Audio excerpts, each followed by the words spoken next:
Hello and welcome back to Forever Rugby on Forever Sports. We were just witness to an epic test match in San Diego, the All Blacks up against Fiji, and it was New Zealand who were triumphant in the end by 47 points to 5. We saw an early try from Caleb Clark converted by Damian McKenzie, setting the tone for the game. The All Blacks wanting to win this one in 5s and 7s. And one feels Fiji perhaps just not playing in the right areas of the field. And when they did have possession, they were forcing that last pass. We know they have the magic in the likes of Naya Thalevu and Samir Andrandra, but perhaps not able to set the platform up front to get the ball out to those speedsters. Fiji did put up a fight. They defended for all they're worth, but New Zealand were efficient in their set plays, especially at scrum time, where they got the dominance. And it was, of course, the debutant from last week who starts this week, Cortez Ratama, who scored the second try for New Zealand, converted again by Damian McKenzie to take New Zealand up to 14 points to 0. Their lineouts functioning a little bit better than they did last week against England, in my opinion. And Fiji perhaps having to rely on a little bit of broken play at the best of times. It was Vilimani Botitu who got Fiji's solitary try in the 20th minute of that first half.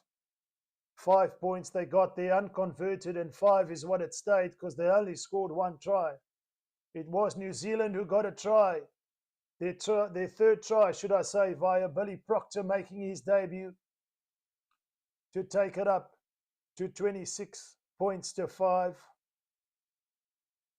And then Adi Savia just before half time, a couple of minutes before half time, pumping the legs and going over. In fact, it was 19 points to 5 at that stage with a Billy Proctor try. And Adi Savia with a converted try, taking it up to 26 points to 5 at half time. Fiji were always going to be chasing the game. Then early on, 5 minutes into that second half, it was Sevu Reece who got try number 5. And it was converted by Damian McKenzie to take it to 33 points to 5. Fiji kept pushing. But again, as I mentioned, forcing that last pass, perhaps their hands at the best of times, letting them down. Ethan de Groot got a try, the replacement prop forward. Always special when a tight forward, especially a prop, gets a try.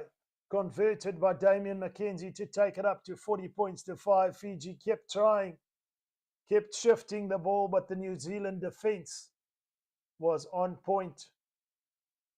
It was also the replacements that had major impacts on the game. We saw some turnovers from Sam Darry. We saw the introduction of Wallace Atiti off the bench, and of course, in that first half, it was Cortez Ratamo who had to go off. So a little bit of unfortunate injuries for New Zealand at scrum half. So they're going to have to dig deep there. We hope his injury is not too bad come the Rugby Championship. Cortez Ratama. And then towards the end of the game, it was the replacement hooker making his debut off the bench, George Bell, who got the try, the final try of the game, to take it up to 45 points to 5, converted by Damian McKenzie. And the final score being 47 points to 5. So a couple of boxes ticked for Scott Robertson. I'm sure the replacements coming off the bench having an impact.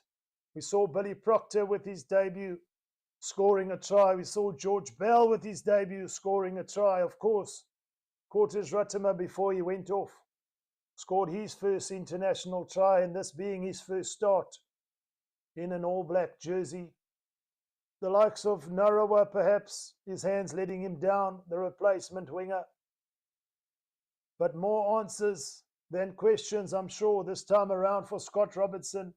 Fiji, however, as I said, playing and having to force to play from broken play, not really getting on the front foot and not playing in the right areas of the field. But that is the conclusion of this test match in San Diego. It's New Zealand who are victorious by 47 points to 5, and they go marching on to commence their preparation for the Rugby Championship. Of course, first up, hosting Argentina. New Zealand building a squad under Scott Robertson for Fiji. It's still a proud moment to compete at this level, especially against this All Black side on the rise, on the up and up. Some wonderful performances from New Zealand as well. A mention for Anton Leonard-Brown taking the ball up all day long. Respect universal amongst these two sides. But that is a conclusion here on Forever Rugby and Forever Sports. It's New Zealand victorious, 47 points to 5. It's been an absolute pleasure from myself, Roots, to take you through this one. Until next time, bye for now.